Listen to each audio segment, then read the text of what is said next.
Hundreds dead. The shocking truth: the government tried to bury what really happened that frozen January morning.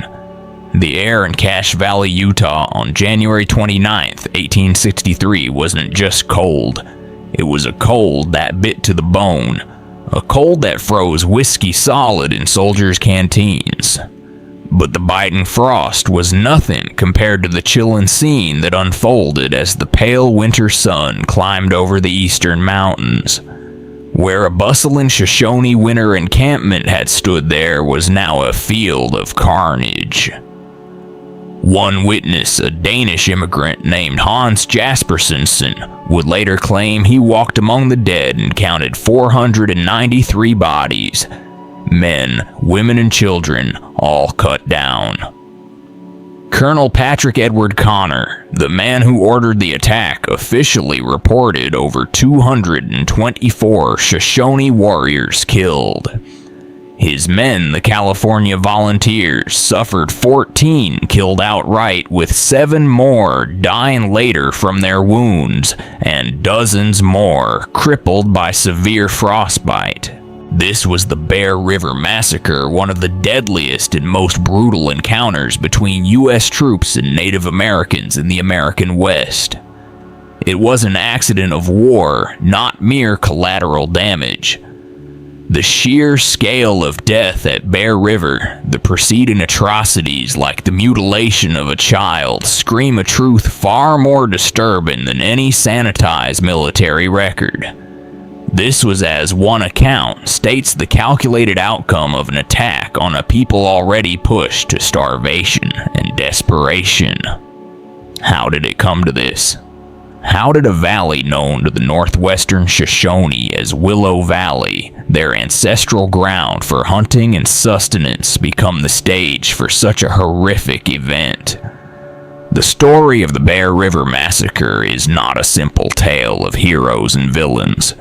It's a complex tapestry woven from threads of encroachment, misunderstanding, desperation, retaliation, and the inexorable, often brutal march of westward expansion. To understand what happened on that frozen riverbank, we must go back, trace the steps that led to the precipice, and examine the forces that, once unleashed, led to such profound human loss. This is the story of how a nightmare unfolded, and what echoes it leaves for us today. Before the arrival of white settlers, the Northwestern Shoshone had lived in Cache Valley for generations. They called it Sukuga, or Willow Valley, a name that evoked the life-giving willows that lined its rivers and streams. Here they fished for salmon, gathered grain and grass seeds, and hunted everything from small game to bison, deer, and elk. It was a land of relative abundance, a place that sustained their way of life. This very abundance also drew others.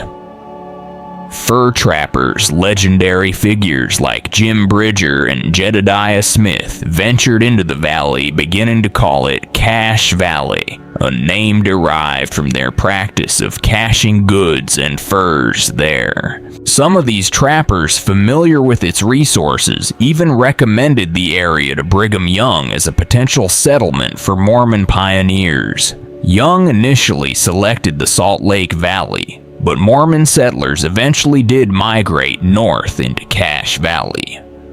As early as July 31st, 1847, a delegation of 20 Shoshone met with the Mormons to discuss their land claims in northern Utah. The establishment of the California and Oregon trails, along with the founding of Salt Lake City, dramatically increased the frequency of contact between the Shoshone and white immigrants. By 1856, the first permanent white settlement with farms was established by Americans in Cache Valley at a place called Wellsville. Brigham Young, the leader of the Mormon settlers, advocated a policy of peaceful coexistence. He famously advised his followers to feed the local Native American tribes rather than fight them, aiming to foster amicable relations. It was a laudable policy on its surface, but the sheer influx of settlers brought profound and devastating changes to the valley's delicate ecosystem. The traditional Shoshone way of life, so intricately dependent on the valley's natural abundance, began to face unprecedented pressures. Herein lies one of the first bitter lessons from this tragedy: the often unforeseen consequences of encroachment. As the new arrivals consumed resources and occupied more and more land, the Shoshone found their access to traditional hunting grounds and food sources diminishing. The game they relied upon grew scarce. In 1856, the Surveyor General of the Utah Territory was informed by local Shoshone that Mormon land use in Cache Valley had become so extensive that previously abundant game no longer frequented the area. Foraging and hunting by westbound immigrants traversing the established trails further depleted the resources available to the indigenous population. The stage was being set for conflict as two distinct cultures with vastly different views on land use and resources came into increasing and increasingly strained contact. The Shoshone, who had roamed and utilized these lands for generations, now found their very survival threatened. This encroachment inevitably forced them into areas with scarcer food and fewer resources. Jacob Forney, the superintendent of Indian Affairs for the Utah Territory, documented the growing impoverishment of the Native Americans in an 1859 report. He directly attributed their hardship to the influx of white settlers. Forney, recognizing the growing crisis, proposed the creation of an Indian reservation within Cache Valley to safeguard resources for the Shoshone.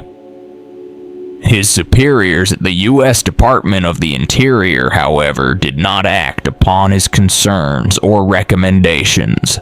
This inaction highlights another painful lesson: the failure of peaceful resolution and diplomacy when those in power ignore warnings and viable alternatives. Consequently, the Shoshone faced increasing hunger and desperation. Survival, that most basic human instinct, drove them to raid farms and livestock operations for supplies, actions born as much of necessity as of retaliation. In 1862, James Duane Doty, then superintendent of Indian Affairs for Utah Territory, spent 4 days in Cache Valley.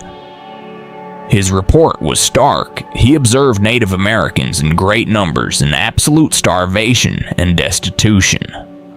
Doty noted that his predecessors had made no provisions for them regarding clothing or food. The situation had deteriorated to such an extent that Doty believed the Shoshone might resort to plundering mail stations simply to survive. He brought some food supplies with him and distributed them a temporary balm on a gaping wound.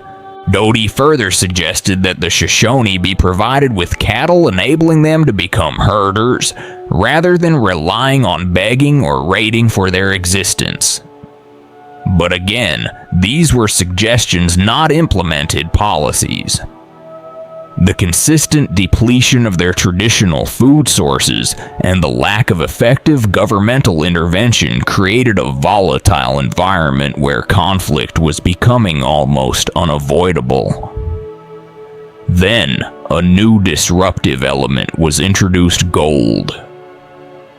The discovery of gold at Grasshopper Creek in southwestern Montana on July 28, 1862, unleashed a new flood. A migration route and supply train line developed running directly through the heart of Cache Valley, connecting the mining districts to Salt Lake City. Salt Lake City was the most significant regional trade hub, and this new route led to a surge in white immigrants and wagon trains traversing Shoshone hunting grounds, further exacerbating the pressure on already dwindling resources. Simultaneously, the American Civil War was raging in the East. President Abraham Lincoln prioritized maintaining California's connection to the Union. This brings us to another subtle lesson: the impact of broader conflicts on localized situations.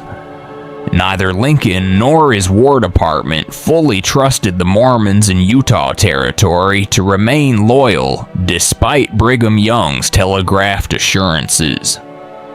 Lingering concerns from the Utah War and the Mountain Meadows Massacre events still fresh in the minds of federal war planners fueled this distrust. They feared the Mormon militia would obey Young rather than the federal government. Consequently, Lincoln authorized the formation of several regiments from California's population to protect the mail routes and communication lines in the West. Colonel Patrick Edward Connor was assigned command of the 3rd California Volunteer Infantry Regiment. The War Department ordered him to move his troops to Utah to safeguard the overland mail route and maintain peace within the territory. Upon their arrival, Colonel Connor established Camp Douglas a few miles from Salt Lake City to serve as his operational base. This introduction of federal troops under a commander wary of local loyalties and tasked with protecting national interests that often clashed with native survival added a formidable military presence to an already volatile region.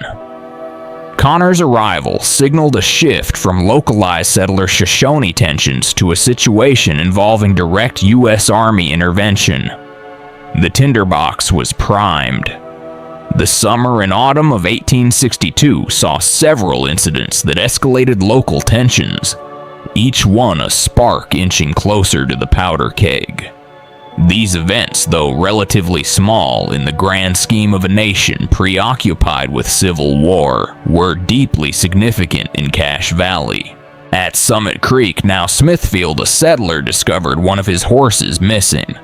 He accused a young Shoshone man who was fishing nearby of the theft.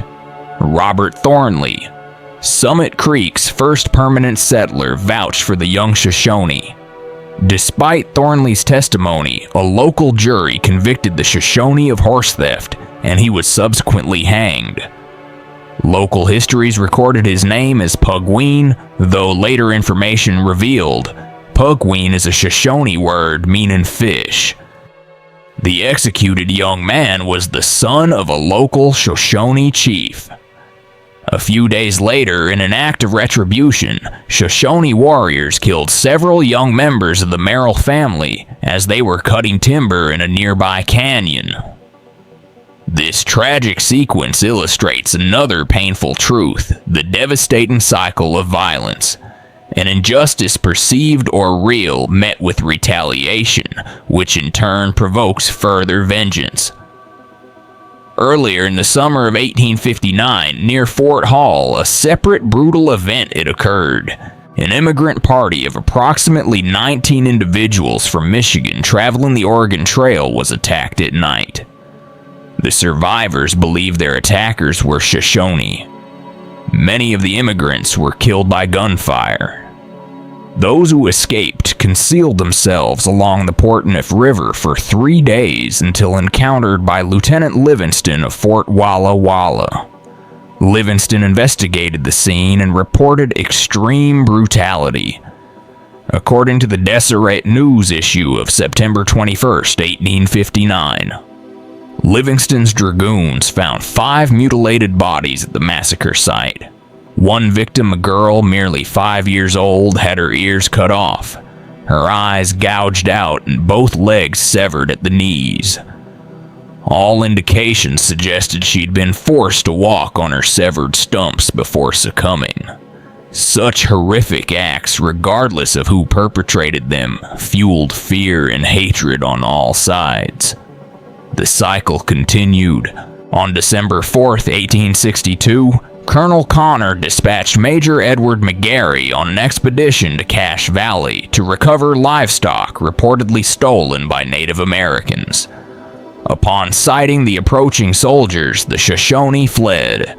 They crossed the Bear River by ferry, then cut the ferry rope on the opposite bank to impede pursuit. McGarry managed to get his troops across the river, though they had to lead their horses. His men captured 4 Shoshone warriors, holding them as hostages for the return of the livestock, despite no clear evidence linking these specific individuals to the theft. McGarry issued an ultimatum. If the livestock was not returned by noon, the following day the hostages would be shot. The Shoshone chiefs moved their people further north into Cache Valley. True to McGarry's word, the 4 hostages were executed, their bodies thrown into the Bear River. Retaliation was swift and predictable. A.H. Conover, a freighter on the Montana Trail, was attacked by Shoshone warriors. 2 men accompanying him, George Clayton and Henry Bean, were killed.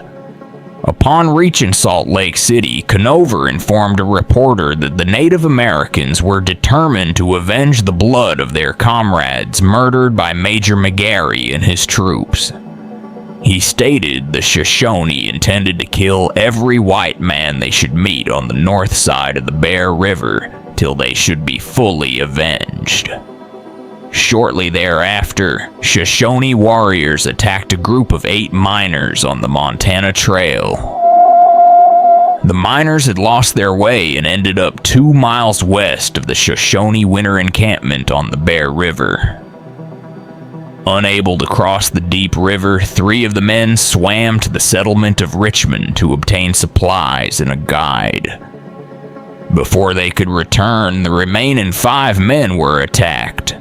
John Henry Smith of Walla Walla and several horses were killed. When the party from Richmond arrived, they found Smith's body, which was then transported and buried in the Richmond City Cemetery. The surviving miners proceeded to Salt Lake City. One of them, William Bevins, provided a sworn affidavit detailing Smith's killing. Bevins also reported that another group of 10 miners en route to the city had been killed 3 days prior to this incident. These escalating events prompted Chief Justice John F. Kenney to issue arrest warrants for Shoshone chiefs Bear Hunter Sandpitch and Sagwitch. He directed the territorial marshal to seek military assistance from Colonel Connor to apprehend the accused Native Americans. The tinderbox of Cache Valley was about to ignite. The accumulation of reports detailing attacks and unrest convinced Colonel Patrick Edward Connor of the necessity for a military expedition against the Northwestern Shoshone. Prior to engaging, Connor communicated to the U.S. War Department that he had received intelligence from multiple sources indicating a large group of Native Americans was encamped on the Bear River, approximately 140 miles north of Fort Douglas. Connor expressed his firm belief that these individuals were part of the same band that had been murdering immigrants on the overland mail route for the past 15 years, and were the principal actors and leaders in the horrid massacres of the past summer. Connor resolved to act, deciding that despite the unfavorable winter conditions, severe cold and deep snow, he would chastise them if possible. The soldiers stationed at Fort Douglas were also reportedly eager for a fight and experiencing discipline problems. A minor mutiny had occurred, and soldiers had collectively signed a petition requesting that over $30,000 of their pay be withheld to cover their passage by steamship to the eastern states to serve the country in the Civil War. Their sentiment was that they preferred to shoot traitors instead of eating rations and freezing to death around sagebrush fires. They declared they would gladly pay this sum for the privilege of going to the Potomac and getting shot. The War Department denied their request. This frustration and desire for action likely contributed to the ferocity of the subsequent engagement. By January 18, 1863, preparations were underway at Fort Douglas for a northward expedition into Shoshone territory. Colonel Connor aimed to maintain secrecy regarding his expedition, hoping to launch a surprise attack. His plan involved dispatching 2 separate detachments that would rendezvous en route to Cache Valley. A primary concern for Connor was avoiding the difficulties encountered by Major McGarry in previous operations where the Shoshone had managed to relocate and disperse before troops could effectively engage them. The intent of the impending military action was not lost on local observers. George A. Smith, in the official LDS Church Journal, wrote that Colonel Connor was determined to exterminate the Indians who have been killing the immigrants on their way to the gold mines in the Western Territory. Smith noted that small detachments of troops have been leaving for the north for several days. The Deseret News, in an editorial, expressed a grim anticipation, stating that with ordinary good luck, the volunteers will wipe them out. The paper voiced a desire for the utter extermination of all such bands. It further commented that if Colonel Connor succeeded in reaching the miscreants who so shockingly trifle with the lives of peaceable law-abiding citizens in this manner, they would gladly acknowledge their obligation. This language reveals another critical element: dehumanization and intent. The rhetoric of extermination and miscreants framed the Shoshone not as people defending their lands or driven by desperation, but as obstacles to be removed, facilitating the brutality that was to come. Connor's force was not merely on a mission to arrest individuals. It was an expedition geared towards a punitive and significant military strike. The atmosphere was charged with the expectation of a decisive and likely brutal confrontation. The first detachment of Colonel Connor's expedition departed Fort Douglas on January 22, 1863. It consisted of 40 men from Company K 3rd California Volunteer Infantry under the command of Captain Samuel Hoyt. Accompanying them were 15 supply wagons and 2 mountain howitzers, bringing the total strength of this initial force to 80 soldiers. The second larger detachment, comprising 220 cavalrymen, left on January 25th. Colonel Connor himself led this force, accompanied by his staff and 50 men from each of companies A, H, K, and M of the 2nd California Volunteer Cavalry. Connor issued orders for each soldier to carry 40 rounds for his rifle and 30 for his pistol, totaling nearly 16,000 rounds of ammunition for the campaign. An additional 200 artillery rounds were transported for the howitzers. As part of a deception tactic, the cavalry was instructed to march at night while the infantry moved during daylight hours. The famed former U.S. Marshal and Mormon scout Orrin Porter Rockwell accompanied Connor's column. Captain Hoyt's infantry reached the vicinity of the town of Franklin on the evening of January 28, 1863. There, they observed 3 Shoshone attempting to acquire food supplies from settlers in the town. The Shoshone had obtained 9 bushels of wheat. William Hull, the settler who had interacted with them later, wrote that upon seeing the soldiers approach, he told the Shoshone men, "Here come the Tuvitches," a Shoshone term for U.S. soldiers. "Perhaps you will all be killed." They reportedly replied, "Perhaps the Tuvitches will be killed," 2 loaded their horses and quickly departed. The 3 sacks of wheat were found by the 3rd California Volunteers during their advance the following day. Colonel Connor met with Captain Hoyt that evening, issuing orders to commence movement around 1:00 a.m. the next day to facilitate a surprise attack. However, an attempt to secure local settlers as guides for the immediate area delayed the actual start of the march until 3:00 a.m. This military operation occurred during the coldest part of the year in Cache Valley. Local settlers described the weather as unusually severe even for northern Utah, with temperatures potentially reaching as low as -20 degrees Fahrenheit or -29 degrees Celsius on the morning of January 29th when the attack began. Several soldiers suffered from frostbite and other cold-related injuries. The effective strength of the 3rd California Volunteers was reduced to approximately 2/3 of what it had been upon leaving Fort Douglas due to these harsh conditions. The rations issued to the soldiers for the campaign included a portion of whiskey in their canteens. Some soldiers noted that this whiskey had frozen solid on the night preceding the attack. The column pushed forward through the extreme cold towards the Shoshone winter encampment. The Shoshone leaders were aware of a potential conflict with Colonel Connor's soldiers. Some preparations had been made primarily focused on gathering food from surrounding settlements. Much of the firearms possessed by the Shoshone at the time of the attack had been acquired during minor skirmishes. Their guns were a motley collection, some purchased from fur trappers, white settlers, or other Native American tribes, while others were older, heirloom pieces passed down through generations. Unlike the California Volunteers, their weaponry was not at all standardized or well made. Chief Bear Hunter and other leaders had implemented some defensive measures around their encampment, which was situated in an inherently defensible location.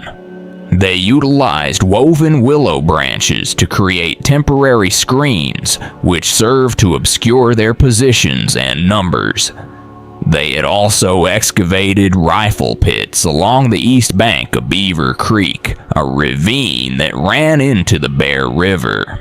Crucially, at the time, Chief Justice Kenny issued the arrest warrants. Chief Sagwitch, one of the named individuals, was actually in Salt Lake City attempting to negotiate for peace. A conversation reported by the Sacramento Union indicated that Brigham Young had told Chief Sagwitch that the Mormons had suffered enough from the Shoshone in Cache Valley, and that if more blood was shed, the Mormons might sideline to help the troops. This complicated picture reveals the Shoshone were not a monolithic entity bent solely on war. Some leaders were actively seeking peaceful resolutions even as the military prepared for a major offensive. It appears Connor's deception tactics intended to conceal the true number of soldiers involved in the expedition were successful. The Shoshone seemingly did not anticipate a direct, large-scale military assault.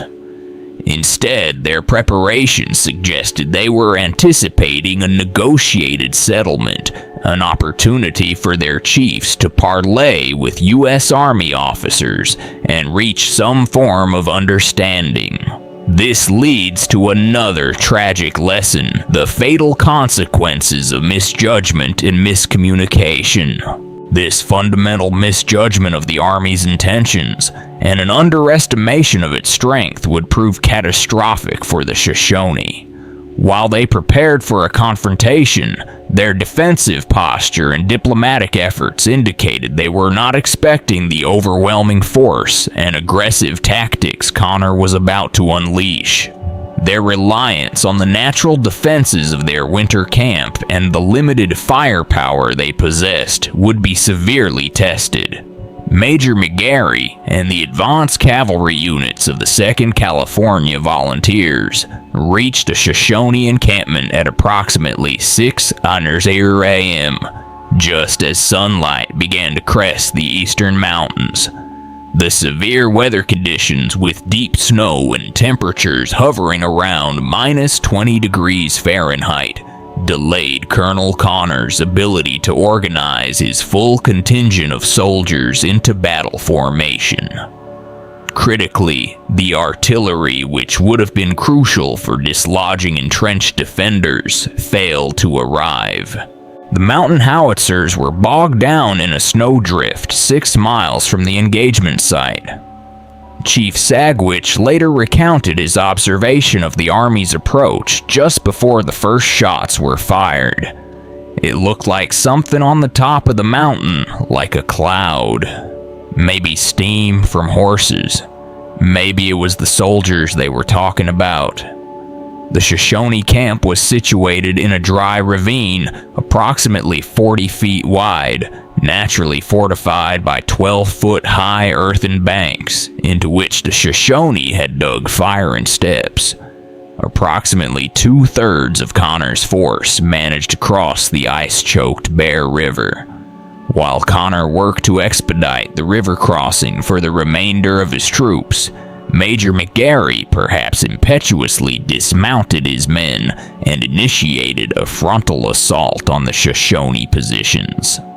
This initial attack was quickly met with heavy, accurate return fire from the entrenched Shoshone, and McGarry's troops were repulsed. The California Volunteers sustained the majority of their combat casualties during this first direct charge. The Shoshone, despite their inferior weaponry, were fighting from prepared positions for their homes, their families, their very existence. Colonel Connor, now on the scene, assumed direct command in altered tactics. This is where the power imbalance, another hard lesson of this conflict, became brutally apparent. Connor dispatched flanking parties to attack the village from both sides in the rear. Simultaneously, he directed a line of infantry to interdict any Shoshone attempting to escape the tightening cordon. Concentrated fire poured into the lodges below. With their escape routes severed, the Shoshone fought desperately from their positions. Some engagements devolving into brutal hand-to-hand combat. Those who did manage to break out of the immediate encirclement and reach the river were shot as they attempted to swim the freezing water. After approximately 2 hours of sustained combat, the Shoshone began to run out of ammunition. Some later accounts reported that several Shoshone warriors were found dead, still clutching bullet molds, having been killed while attempting to cast more lead projectiles in the midst of the battle. Chief Bear Hunter was among the slain. Some reports indicated he was one of those trying to cast bullets when he died. The engagement, which began as an assault, had transformed into a comprehensive slaughter. The soldiers, many suffering from the extreme cold, showed little mercy. After the officers declared the engagement over, the soldiers withdrew to a temporary camp established near Franklin. Residents of Franklin opened their homes to the wounded soldiers that night. They also brought blankets and hay to the local meeting house to shelter other soldiers from the extreme cold. Colonel Connor hired local men with sleighs to transport the wounded back to Salt Lake City. Colonel Connor's official report estimated his forces had killed over 224 of an estimated 300 Shoshone warriors. He also reported the capture of 175 horses and a quantity of arms, along with the destruction of 70 lodges and a large amount of stored wheat and winter supplies. He stated that a small amount of wheat was left on the battlefield for the 160 women and children he reported as captured. However, significant discrepancies exist between the number of Shoshone Connor reported killed and the counts provided by Franklin residents, the latter being substantially higher. This highlights the lesson about the narrative of official reports versus the grim reality on the ground. Settlers also claimed far fewer women and children survived than Connor's official report stated. As mentioned, Hans Jaspersensen claimed he counted 493 dead Shoshone.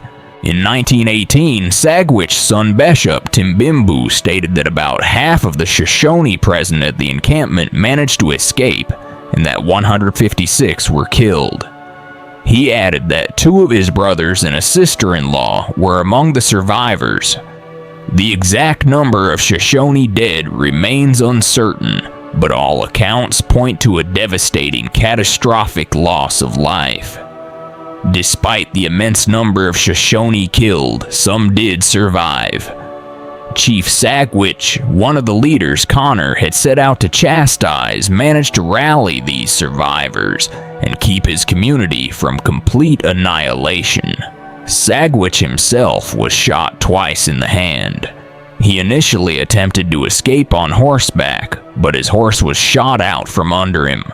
He then made his way down the ravine and escaped to the Bear River near a hot spring, where he concealed himself under some brush until nightfall.